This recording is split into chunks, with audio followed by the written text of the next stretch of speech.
کے باوجود بھی میرا کاروبار تو چل رہا ہے، میں سودی کاروبار کر رہا ہوں، لوگ تو میری عزت کر رہے ہیں، مسجد کی کمیٹی کا میں صدر بھی ہوں، میں معززین شہر میں شامل بھی ہوں، لوگ مجھے جلسوں میں مہمان خصوصی بھی بلاتے ہیں، میں MTA بھی منتخب ہو گیا ہوں، مجھے وزارت کا قلمدان بھی سونپ دیا گیا ہے۔ وہ میاں اللہ کی نظر میں ان چیزوں کی اہمیت ہی نہیں ہے، یہ چیزیں ہوتی کیا ہیں؟ وہ یہ نہیں چھینتا، وہ ہدایت چھینتا، وہ روٹی نہیں چھینتا، وہ تو نمرود کو بھی روٹی دیتا تھا۔ اس نے کبھی سورج کو منع نہیں کیا کہ اس کے گھر میں روشنی نہ کر، یہ حامان کا گھر ہے، یہ قارون کا گھر ہے، یہ میرے دشمنوں کا گھر ہے، اس کے گھر میں روشنی نہیں ہونی چاہیے۔ چاند کو کہتا ہے اپنی کرنیں بکھیر، سورج کو کہتا ہے اپنی روشنی بکھیر۔ جس طرح باجزید کے گھر میں روشنی ہوتی ہے، اس مکار کے گھر میں بھی ایسی روشنی ہوتی ہے، فرق نہیں پڑتا۔ تو وہ کرم نوازیاں تو نہیں رکتی، لیکن اللہ جب کسی سے ناراض ہوتا ہے تو اس سے ہدایت کی توفیق سلب کر لیتا ہے، تو اعلان جنگ ہوتا ہے۔ تو پھر وہ ٹکرے بھی مار رہا ہو تو اس کی رسم کی نماز ہوتی ہے، اس کا ماتھا جھک رہا ہوتا ہے، دل نہیں جھک رہا ہوتا، کیونکہ ہدایت سلب کر لی گئی۔ جب اندر سے روح ہی نکال لی جائے تو باقی بچتا کیا ہے؟ یہ بات ذہن میں رکھیے گا کہ اللہ تعالیٰ جل شانہ نے ہمیں جن کاموں سے روکا ہے، جن کاموں سے منع کیا ہے، ان کاموں کے کرنے میں ہمیں کبھی بھی بھلائی اور خیر نہیں مل سکتی۔ یہ ہم جب اچھی طرح سے ذہن نشین کر لیں، اگر اللہ پر ہمارا یقین اور یقیناً اس پر ہمارا ایمان ہے، تو پھر وہ امر جو اللہ کی طرف سے جن سے روک دیا گیا، تو ہم کبھی بھی ان کے قریب تک نہ جائیں، اور جن کاموں کے کرنے کا اسے حکم دیا گیا اس کی حکمتیں نہ بھی ہمیں معلوم ہو۔ آج جدید سائنس تحقیقات کرتی ہے تو ہمارے سامنے آتا ہے کہ وضو کے کیا فوائد ہیں۔ آج ہمیں لوگ بتاتے ہیں کہ جناب آپ امامہ باندھیں گے تو سن سٹروک سے بچ جائیں گے۔ آج دنیا تحقیق اور جستجو کر کے نماز اور دوران خون اور جو ہے وہ نماز کی برکتیں اور کتنی بیماریوں سے نماز کے ذریعے سے بچنے کی کہانیاں سناتے ہیں۔ اچھی بات ہے، نماز سے صحت پہ اثر پڑتا ہے، یہ اچھی بات ہے کہ وضو سے بہت ساری بیماریوں سے نجات ملتی ہے، یہ اچھی بات ہے کہ سر پہ امامہ باندھ لے تو سن سٹروک سے بچ جاتے ہیں، یہ اچھی بات ہے کہ آپ روزہ رکھتے ہیں تو کینسر جیسے امراض سے آپ کا بچاؤ ہوتا ہے، یہ اچھی بات ہے کہ فلاں عمل کرتے ہیں تو فلاں ہوتا ہے۔ لیکن صاحب، ہم سن سٹروک سے بچنے کے لیے امامہ نہیں باندھتے، ہم محمد عربی کی ادا کے لیے باندھتے ہیں۔ دوران خون کے لیے نماز نہیں پڑھتے، ہم رب کے حضور سجدہ ریزی کے لیے اس کے حضور اپنی نیاز مندیوں کا سر جھکاتے ہیں۔ تو حکمتیں بھی ہیں، وہ برکتیں ذیل میں آتی ہیں۔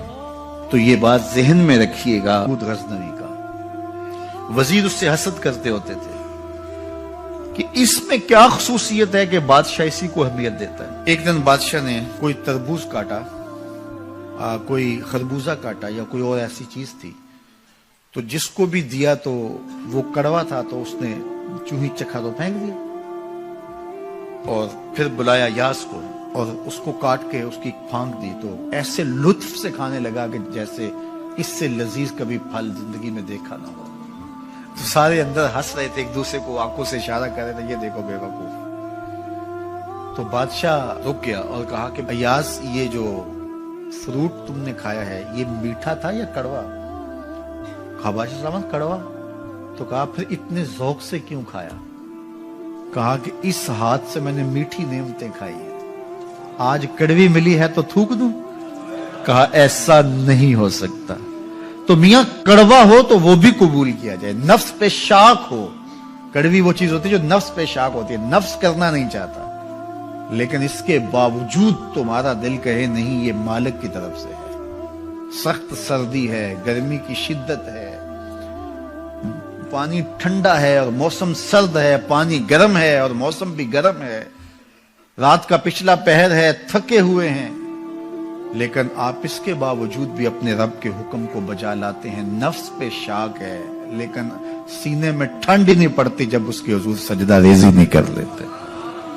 تو اس کے حکموں کو بجا لانا اور اپنے نفس کو پیچھے کر دینا اور اپنی خواہشات کے گلے پہ چھری پھیر دینا اور مالک کی رضا میں اپنے آپ کو گم کر دینا، یہی زندگی ہے اور یہی بندگی ہے۔ تو اس لیے مجھے اور آپ کو اس بات پہ غور اور تدبر کرنا چاہیے کہ ہم اس مختصر زندگی کو اللہ کے احکام کی مطابقت میں گزارنے کا عزم کریں، وہ بات چھوٹی سے چھوٹی ہو یا وہ بات بڑی سے بڑی ہو، وہ احکام ہماری زندگی کے اندر نافذ العمل ہو۔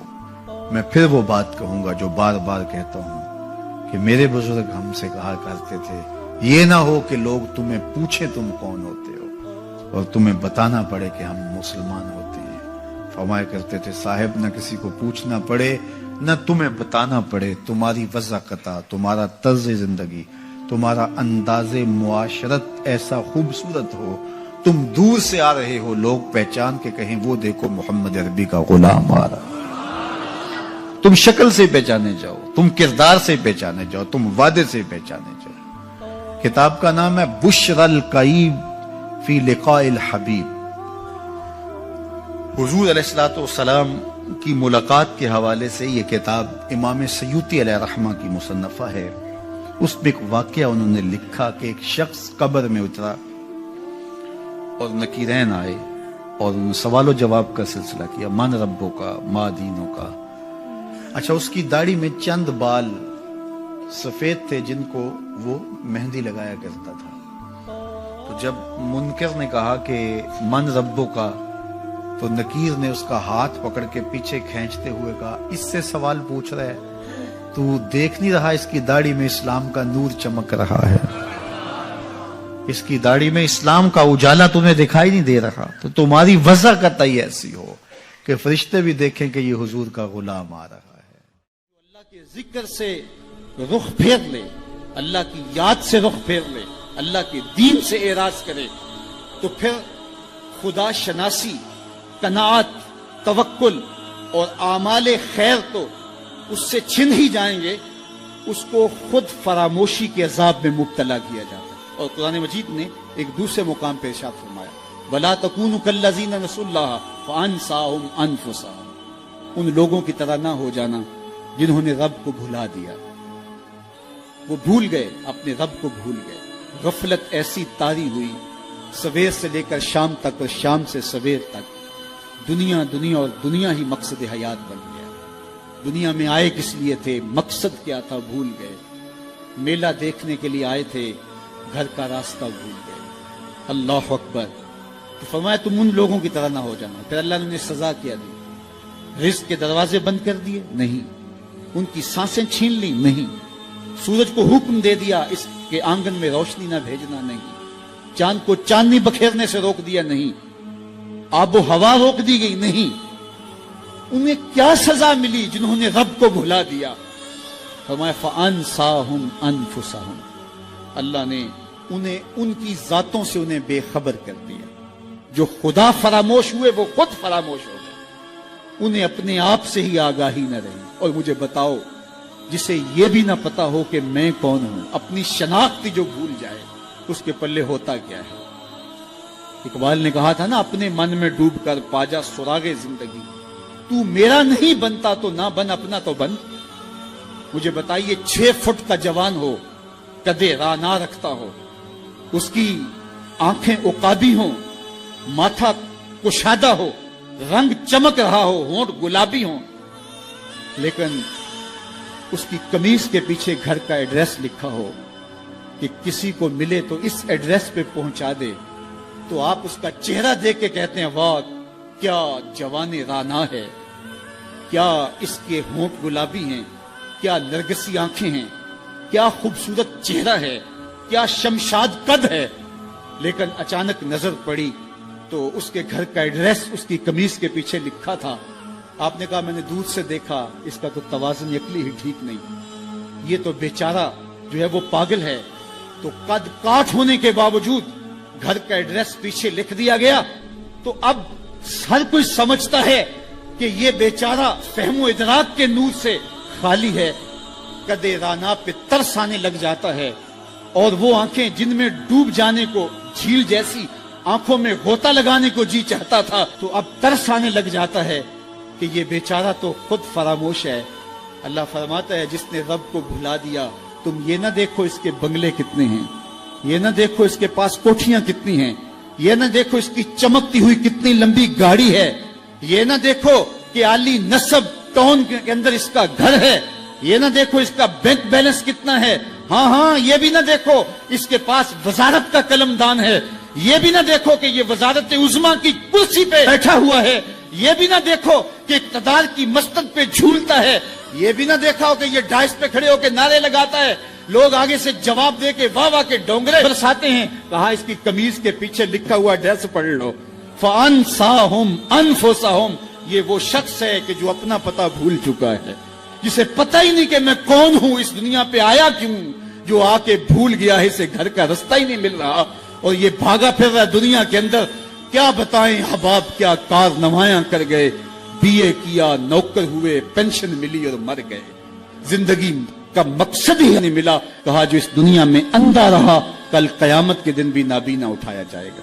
اس سے ان آنکھوں کی بے نوری مراد نہیں ہے، اس سے دل کی بے نوری مراد ہے۔ اسی لیے اقبال نے کہا تھا دل بینا بھی کر طلب خدا سے، کہ آنکھ کا نور دل کا نور نہیں ہے، آنکھ کا نور اور ہے، دل کا نور اور ہے۔ تو ہم دنیا کی مادی چمک کو دیکھتے ہیں، میرا مالک کہتا تمہارا دل ستھرا ہونا چاہیے، تمہارا منہ کالا ہو تو کوئی بات نہیں ہے، دل کالے نالوں منہ کالا چنگا، جے کو یہ رمز پچھانے ہو۔ اصل تو دل کی پاکیزگی ہے، اور دل رب کے ساتھ وابستہ ہو، اس کے رسول کے ساتھ وابستہ ہو۔ تو جس نے اللہ کے دین سے رخ پھیرا، اعراض کیا، تو پھر اس کا نتیجہ کیا ہو کہ اس کی زندگی تلخ ہو جائے گی۔